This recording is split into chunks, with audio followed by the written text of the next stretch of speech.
Hi dear friends, അസ്സലാമു അലൈക്കും. എല്ലാവർക്കും റുഫാറി കിച്ചൻ്റെ പുതിയൊരു വീഡിയോയിലേക്ക് വീണ്ടും സ്വാഗതം. അപ്പോൾ ഇന്നത്തെ നമ്മളെ വീഡിയോ പറയുന്നത് ബ്രെഡ് കൊണ്ട് പെട്ടെന്ന് ഉണ്ടാക്കാൻ പറ്റിയ ഒരു സാൻഡ്വിച്ചിൻ്റെ റെസിപ്പി കേട്ടോ. അപ്പോൾ എല്ലാവരും വീഡിയോ ഒന്ന് കണ്ടു നോക്കണേ. ആദ്യം നമുക്ക് സാൻഡ്വിച്ചിലേക്കുള്ള ഫില്ലിങ് റെഡിയാക്കി എടുക്കാം. അതിനുവേണ്ടി അതുപോലെ ഒരു ബൗൾ എടുത്തിട്ട് ഇതിലേക്ക് ഞാൻ ഒരു ചെറിയ സവാളയുടെ പകുതി ചെറുതാക്കി അരിഞ്ഞ് ഇതുപോലെ ചേർത്തെടുക്കണ്ടേ. ക്യാബേജ് അരക്കപ്പ് ഇതുപോലെ ചെറുതാക്കി അരിഞ്ഞ് ചേർത്ത് കൊടുത്തിട്ടുണ്ട്. പിന്നെ ക്യാരറ്റ് ഇതുപോലെ ഗ്രേറ്റ് ചെയ്തത് അരക്കപ്പ് ഞാൻ ചേർത്ത് കൊടുത്തിട്ടുണ്ട്. ഇതൊന്ന് നമുക്ക് നല്ലൊന്ന് മിക്സ് ചെയ്തെടുക്കണം. അപ്പോൾ നമുക്ക് ഇതിലേക്ക് ഇഷ്ടമുള്ള വെജിറ്റബിൾസ് ഒക്കെ ചേർത്ത് കൊടുക്കാം കേട്ടോ. അപ്പോൾ കുക്കുംബർ ഉണ്ടെങ്കിൽ കുക്കുംബർ ചേർത്ത് വെക്കാം, ക്യാപ്സിക്കം ഉണ്ടെങ്കിൽ ക്യാപ്സിക്കൊക്കെ ചേർത്ത് കൊടുക്കാം കേട്ടോ. അപ്പോൾ ഇതതുപോലെ ഞാൻ നല്ലൊന്ന് മിക്സ് ചെയ്തെടുത്തിട്ടുണ്ട്. ഇനി അതിലേക്ക് ചേർത്ത് കൊടുക്കുന്നത് മയോണൈസ് കേട്ടോ. അപ്പോൾ മയോണൈസ് ചേർക്കുമ്പോൾ ഇത്ര അളവൊന്നുമില്ല, നമ്മളെ ഇഷ്ടത്തിനൊക്കെ മയോണൈസ് ഇതുപോലെ ചേർത്തെടുക്കുക. അപ്പോൾ ഞാൻ ഇവിടെ 1/4 കപ്പ് മയോണൈസ് ആട്ടോ ചേർത്ത് കൊടുത്തിട്ടുള്ളത്. അപ്പോൾ അതൊന്ന് ചേർത്തിട്ട് നമുക്കൊന്ന് നല്ല മിക്സ് ചെയ്തെടുക്കണം. അപ്പോൾ വെജിറ്റബിൾസും മയോണൈസൊക്കെ നല്ല മിക്സ് ആവുന്ന രൂപത്തിൽ നല്ല മിക്സ് ചെയ്തെടുക്കുക കേട്ടോ. അങ്ങനെ വെജിറ്റബിൾസും മയോണൈസൊക്കെ ഞാൻ അതുപോലെ നല്ലൊന്ന് മിക്സ് ചെയ്തെടുത്തിട്ടുണ്ട്. ഇനി അതിലേക്ക് ചിക്കൻ ഫ്രൈ ചെയ്തതാട്ടോ ചേർത്ത് കൊടുക്കുന്നത്. അപ്പോൾ ഇത് ഓപ്ഷനിലാണെങ്കിൽ വേണമെങ്കിൽ ചേർത്ത് കൊടുത്താൽ മതി, വെജിറ്റബിൾസ് മാത്രം വേണമെങ്കിൽ അങ്ങനെയും ചെയ്യാം കേട്ടോ. അപ്പോൾ അതും കൂടി ചേർത്തിട്ട് ഒന്ന് നല്ലൊന്ന് മിക്സ് ചെയ്തെടുക്കാം. അപ്പോൾ ചിക്കൻ ചേർക്കുകയാണെങ്കിൽ ഒന്നുകൂടെ റിച്ച് ആയിരിക്കും കേട്ടോ. അങ്ങനെ ചിക്കനും കൂടെ ചേർത്തിട്ട് ഒന്ന് ഇതുപോലെ മിക്സ് ചെയ്തെടുക്കാം. ഇനി അതിലേക്ക് 1/4 ടീസ്പൂൺ കുരുമുളക് പൊടി ചേർത്ത് കൊടുക്കുന്നുണ്ട്. പിന്നെ കുറച്ച് മല്ലിയില ഇതുപോലെ ചെറുതാക്കി അരിഞ്ഞതും കൂടെ ഞാൻ അതിലേക്ക് ചേർത്ത് കൊടുക്കുന്നുണ്ട് കേട്ടോ. അപ്പോൾ അതും കൂടി ചേർത്തിട്ടൊന്ന് നല്ല മിക്സ് ചെയ്തെടുക്കാം. അപ്പോൾ ചിക്കൻ ഫ്രൈ ചെയ്യുമ്പോൾ നമ്മൾ സാധാ ഫ്രൈ ചെയ്യുന്ന പോലെ തന്നെ കേട്ടോ ഫ്രൈ ചെയ്തിട്ടുള്ളത്.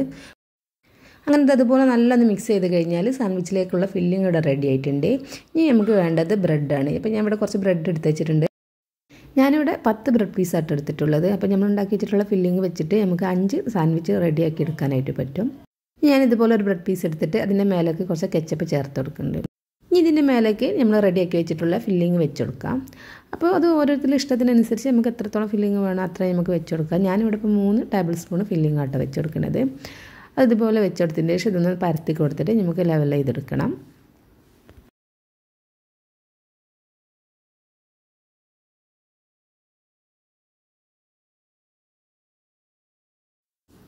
അപ്പോൾ ഇതുപോലെ ഞാൻ ലെവൽ ചെയ്തെടുത്തിട്ടുണ്ട്. ഇനി ഇതിൻ്റെ മേലേക്ക് മറ്റൊരു ബ്രെഡ് പീസ് വെച്ചിട്ട് ഇതുപോലെ ക്ലോസ് ചെയ്തെടുക്കുക കേട്ടോ. ഇനി നമുക്ക് ബാക്കി വരുന്ന ബ്രെഡുകളെല്ലാം ഇതുപോലെ റെഡിയാക്കി എടുക്കണം.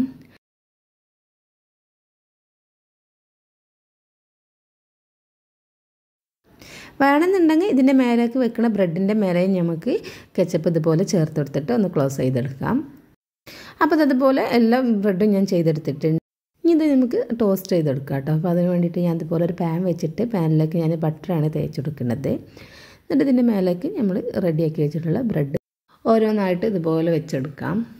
പിന്നെ നിങ്ങളുടെ കയ്യിൽ ടോസ്റ്റർ ഉണ്ടെങ്കിൽ അതിൽ വെച്ചിട്ട് ടോസ്റ്റ് ചെയ്തെടുക്കണം കേട്ടോ നല്ലത്. അപ്പോൾ ഇതാ ബ്രെഡ് ഞാൻ ഇതുപോലെ വെച്ചെടുത്തിട്ടുണ്ട്. ഇതൊന്ന് 2-3 സെക്കൻഡ് കഴിഞ്ഞിട്ട് നമുക്കിതുപോലെ ഒന്ന് തിരിച്ചിട്ട് കൊടുക്കാം. മീഡിയം ഫ്ലെയിമിൽ വെച്ചിട്ട് വേണം കേട്ടോ അതുപോലെ ബ്രെഡ് ടോസ്റ്റ് ചെയ്തെടുക്കാനായിട്ട്. 2-3 സെക്കൻഡ് കഴിഞ്ഞ ശേഷം ഞാൻ ഒന്ന് മറിച്ചിട്ട് എടുത്തിട്ടുണ്ട്. പിന്നെ 1-2 സെക്കൻഡ് കൂടെ കഴിഞ്ഞ് കഴിഞ്ഞാൽ നമ്മളെ ബ്രെഡ് സാൻഡ്വിച്ച് ഇവിടെ റെഡിയായി. അപ്പോൾ നമുക്കിതൊന്ന് പാനിലൊന്ന് എടുത്ത് മാറ്റാം. പിന്നെ ഈ ബ്രെഡ് സാൻഡ്വിച്ചിൻ്റെ റെസിപ്പി നിങ്ങൾക്ക് ഇഷ്ടമായിട്ടുണ്ടെങ്കിൽ നമ്മളെ വീഡിയോ ഒക്കെ ഒന്ന് ലൈക്ക് ചെയ്യണേ. പിന്നെ വീഡിയോ ഷെയർ ചെയ്യാനും മറക്കരുത് കേട്ടോ. പിന്നെ ചാനൽ സബ്സ്ക്രൈബ് ചെയ്യാതാണ് കാണണമെങ്കിൽ നമ്മൾ റുഫാറി കിച്ചൻ എന്ന് പറഞ്ഞ ചാനലൊന്ന് സബ്സ്ക്രൈബ് ചെയ്ത് ബെല്ലൈക്കണം ഞാനായി മറക്കരുതേ. അപ്പോൾ നെക്സ്റ്റ് ഒരു അടിപൊളി വീഡിയോയുമായി കാണുന്നവരെ ഓക്കെ ബൈ, അസ്സലാമു അലൈക്കും.